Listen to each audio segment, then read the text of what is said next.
আসসালামু আলাইকুম ওয়ারহমতুল্লাহি ওয়াবারাকাতুহু। প্রিয় ভাই ও বোনেরা, আজ আমরা যে বিষয়টি নিয়ে আলোচনা করব তা হল তাকদীরে বিশ্বাস ও তাকদীরে সন্তুষ্টি। এটি ঈমানের এমন একটি স্তম্ভ যা ছাড়া ঈমান পূর্ণ হয় না। অনেক মানুষ নামাজ পড়ে, রোজা রাখে, দান সাদাকা করে, কিন্তু তাকদীর নিয়ে প্রশ্ন তোলে। অথচ তাকদীর অস্বীকার করা বা এতে অসন্তুষ্ট হওয়া ঈমানের জন্য ভয়াবহ ক্ষতির কারণ। এই আলোচনায় আমরা জানব তাকদীর কাকে বলে, তাকদীরে বিশ্বাস করা ফরজ কেন, তাকদীর নিয়ে ভুল ধারণা, বিপদ ও পরীক্ষায় মুমিনের করণীয়, তাকদীরে সন্তুষ্ট হলে জীবনে কি শান্তি আসে। সবকিছুই কোরআন, সহিহ বুখারী ও সহিহ মুসলিমের দলিল সহ বিস্তারিতভাবে আলোচনা করা হবে। তাকদীর কি?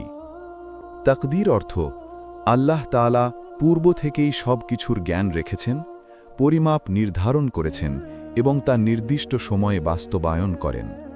মানুষের জন্ম, মৃত্যু, রিজিক, সুখ দুঃখ, সফলতা ব্যর্থতা সবই আল্লাহ তাকদীর অনুযায়ী ঘটে।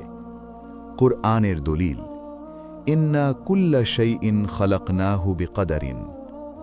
নিশ্চয়ই আমি প্রত্যেকটি বস্তুই সৃষ্টি করেছি নির্দিষ্ট তাকদীর অনুযায়ী। সূরা আল কামার ৪৯। এই আয়াত স্পষ্টভাবে প্রমাণ করে জগতের কোনো ঘটনাই আকস্মিক নয়, সবই আল্লাহ নির্ধারিত। তাকদীরে বিশ্বাস ঈমানের অংশ। তাকদীরে বিশ্বাস করা ঈমানের ৬টি স্তম্ভের একটি। সহিহ মুসলিমের দলিল, হযরত জিবরিল আলাইহিসসালাম যখন নবী সাল্লাল্লাহু আলাইহি ওয়াসাল্লামকে ঈমান সম্পর্কে জিজ্ঞাসা করেন, তখন তিনি বলেন, ঈমান হল আল্লাহ, তার ফেরেশতা, তার কিতাব, তার রসূল, আখেরাত এবং ভালো মন্দ তাকদীরের উপর বিশ্বাস করা।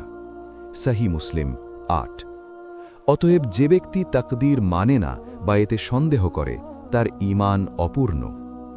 তাকদীর সম্পর্কে ৪টি স্তর। আহলে সুন্নাহ ওয়াল জামাআতের মতে তাকদীরের ৪টি স্তর আছে। ১. আল্লাহ চিরন্তন জ্ঞান। আল্লাহ অতীত, বর্তমান এবং ভবিষ্যৎ সব কিছু জানেন। ওয়া আন্নাল্লাহা ক্বাদ আহাতা বিকুল্লি শাইইন ইলমান। নিশ্চয়ই আল্লাহ সব কিছুকে জ্ঞানে পরিবেষ্টন করে রেখেছেন। সূরা আত-তালাক ১২। ২. লাউহে মাহফুজে লিখন। সব কিছু সৃষ্টি হওয়ার আগেই আল্লাহ তা লিখে রেখেছেন।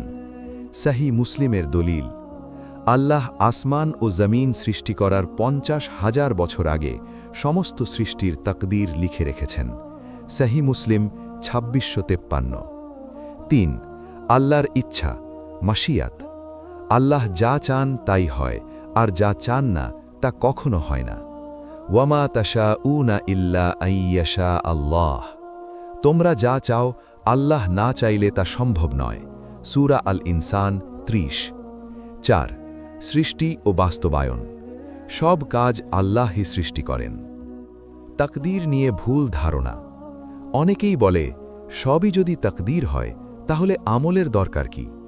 আমি গুনাহ করলে সেটা তো আমার তাকদীর। এই ধারণা সম্পূর্ণ ভুল। সহিহ বুখারীর দলিল, নবী সাল্লাল্লাহু আলাইহি ওয়াসাল্লাম বলেন, তোমরা আমল করো, কারণ প্রত্যেককে তার জন্য সহজ করে দেওয়া হয় যার জন্য তাকে সৃষ্টি করা হয়েছে। সহিহ বুখারী ৪৯৪৮। অর্থাৎ তাকদীর জানার অজুহাতে আমল ছেড়ে দেওয়া যাবে না। বিপদ ও মুসিবত তাকদীরের অংশ। মুমিনের জীবনে বিপদ আসে পরীক্ষা হিসেবে। কুরআনের দলিল, ওয়ালানাবলুওয়ান্নাকুম বিশাইইম মিনাল খাউফি ওয়াল জু'। আমি অবশ্যই তোমাদের পরীক্ষা করব ভয়, ক্ষুধা ও সম্পদের ক্ষতি দ্বারা। সূরা আল বাকারা ১৫৫। তাকদীরে সন্তুষ্ট মুমিনের প্রতিক্রিয়া, ইন্না লিল্লাহি ওয়া ইন্না ইলাইহি রাজিউন। তাকদীরে সন্তুষ্টির ফজিলত। সহিহ মুসলিমের দলিল, নবী সাল্লাল্লাহু আলাইহি ওয়াসাল্লাম বলেন, মুমিনের বিষয়টি আশ্চর্যজনক, তার সব অবস্থাই কল্যাণকর। সুখে সে শুকর করে, দুঃখে সে সবর করে। সহিহ মুসলিম ২৯৯৯। তাকদীরে সন্তুষ্ট ব্যক্তি কখনো মানসিকভাবে ভেঙে পড়ে না। তাকদীরে অসন্তুষ্টির ভয়াবহতা। তাকদীর নিয়ে অভিযোগ করা মানে আল্লাহর হিকমতের ওপর আপত্তি তোলা। সাহি হাদিস, যে ব্যক্তি তাকদীর নিয়ে বিতর্ক করে সে ধ্বংসপ্রাপ্ত। সাহি মুসলিম ২৬৫০। তাকদীরে সন্তুষ্ট হওয়ার উপায়: ১. আল্লাহর ওপর পূর্ণ আস্থা রাখা। ২. দোয়া ও ইস্তেগফার করা। ৩. বিপদে সবর করা। ৪. নিয়ামতে শুক্র করা। ৫. আখিরাতকে স্মরণ করা। প্রিয় মুসলিম ভাই ও বোনেরা, তাকদীরে বিশ্বাস ও সন্তুষ্টি ছাড়া ঈমান পূর্ণ হয় না। যে ব্যক্তি তাকদীর মেনে নেয় তার অন্তরে প্রশান্তি নেমে আসে। দুনিয়ার কষ্ট তাকে ভাঙতে পারে না, কারণ সে জানে সবই আল্লাহর সিদ্ধান্ত।